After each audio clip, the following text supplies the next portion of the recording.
Welcome to my show. तो दोस्तों कैसे हैं आप? उम्मीद करती हूँ कि आप सभी अच्छे होंगे। चलिए शुरुआत करते हैं आज के इस खास शो की। आज मैं आपको बताने जा रही हूँ कि आखिर तुलसी का विवाह कैसे करते हैं, लेकिन ये तुलसी विवाह कैसे किया जाता है, इसमें किन किन बातों का ध्यान रखा जाता है, तुलसी माता को क्या पहनाया जाता है, कैसे उनका श्रृंगार किया जाता है, इस विवाह के रीति रिवाज क्या हैं और तुलसी विवाह की कथा क्या है।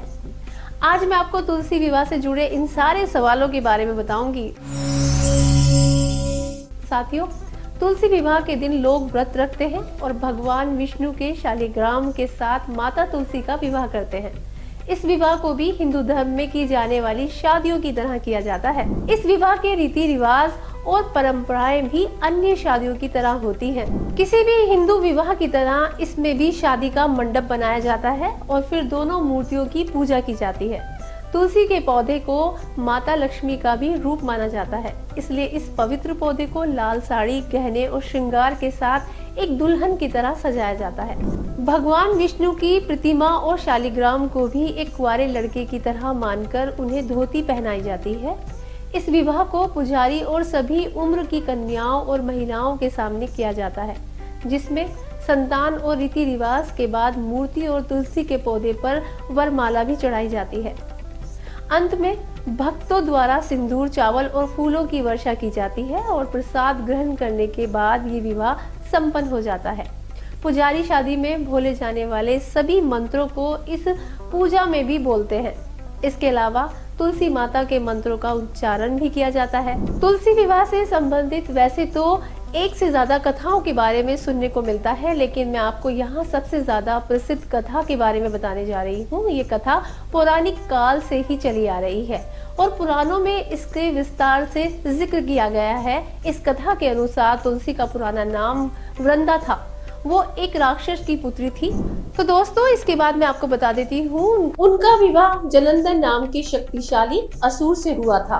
वृंदा एक पतिव्रता स्त्री थी और भगवान विष्णु की बहुत बड़ी भक्त भी थी। एक बार देवताओं और दानवों में युद्ध हुआ। जब जलंधर युद्ध पर जाने लगे तो वृंदा ने कहा, स्वामी, आप युद्ध पर जा रहे हैं, आप जब तक युद्ध में रहेंगे मैं पूजा में बैठकर आपकी जीत के लिए अनुष्ठान करूंगी। जब तक आप नहीं लौट आते मैं अपना संकल्प नहीं छोड़ूंगी।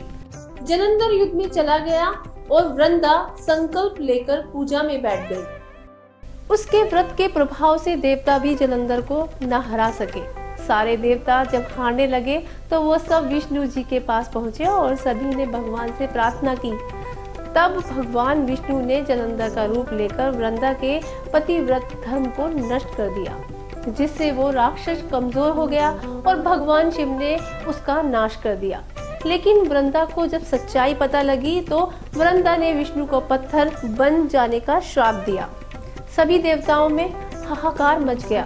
देवताओं की प्रार्थना के बाद वृंदा ने अपना श्राप वापस ले लिया।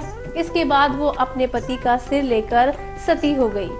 उनकी राख में एक पौधा निकला। तब भगवान विष्णु जी ने उस पौधे का नाम तुलसी रखा और कहा कि मैं इस पत्थर रूप में भी रहूंगा, जिसे शालिग्राम के नाम से तुलसी जी के साथ ही पूजा जाएगा।